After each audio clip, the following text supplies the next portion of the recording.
132 millions d'euros. La plus grosse dépense que j'ai faite dans ma carrière. Non mais je suis pressé, tu me rends fou. S'il vous plaît. En 2025, si vous avez un an pour gérer 1 million d'euros, qu'est-ce qu'il fait concrètement Hakim Ben Othman? Écoute, j'ai pas le temps, je prends ma voiture, je t'aime bien, suis-moi en voiture si tu veux, on y va. Hakim Ben Othman.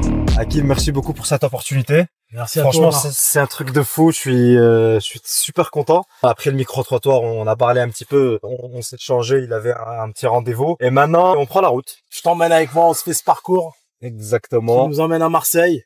Bah écoute, Hakim, pour tout expliquer, donc je sais pas si tu m'as déjà vu sur les réseaux.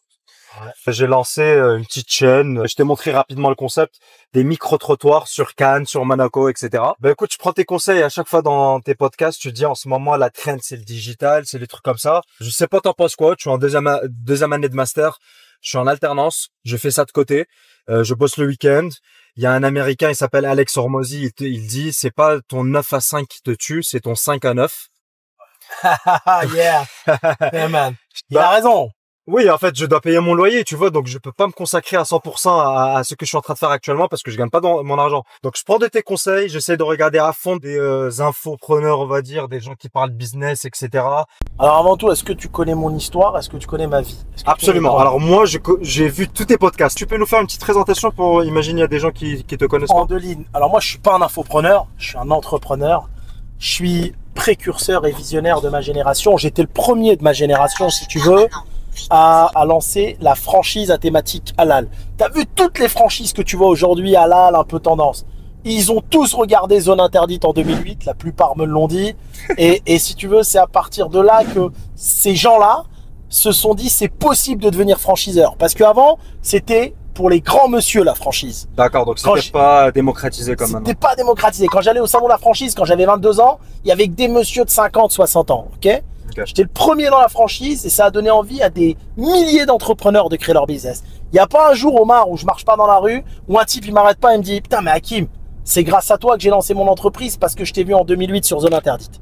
J'ai réveillé toute une génération d'entrepreneurs. Ensuite, j'étais le premier à faire, tu sais, le cheese naan.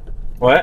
C'était moi qui avais inventé. C'est pour ça le nabab s'appelle nabab. Le na de nan et le bab de kebab. Okay. D'accord. Je faisais ça en 2003. C'est moi qui avais inventé, si tu veux, le produit avec le cheese naan au kebab. Je peux te poser une question? Ouais. Comment tu as eu l'idée de trouver Parce que quand j'étais étudiant, j'adorais le cheese naan et je prenais des cheese naan, j'allais mettre de la viande kebab dedans et je mangeais ça après l'école. Ok.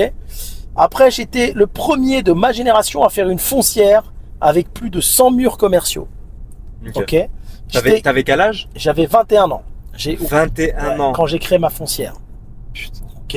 J'étais le premier de ma génération à m'attaquer à des deals de croissance externe dans la restauration aussi gros que Quick. J'ai failli racheter Quick en proposant 230 millions. J'ai failli reprendre Courte Paille. Et là, je suis sur un dossier encore plus grand. J'étais un des premiers de ma génération aussi à avoir démarré l'IA. J'ai démarré l'IA avec mon associé Kevin en 2015. T'as fait quoi exactement de l'IA? On a créé un SaaS IA qui s'appelle FitFit. On l'a déployé aux États-Unis depuis 2015. Et là, on arrive avec le déploiement européen. Si tu veux, j'ai toujours été un visionnaire. Il y a plein de monde qui m'ont recopié, qui sont imprégnés de moi. Mais moi, je me suis toujours imprégné des Américains. J'ai toujours regardé très haut.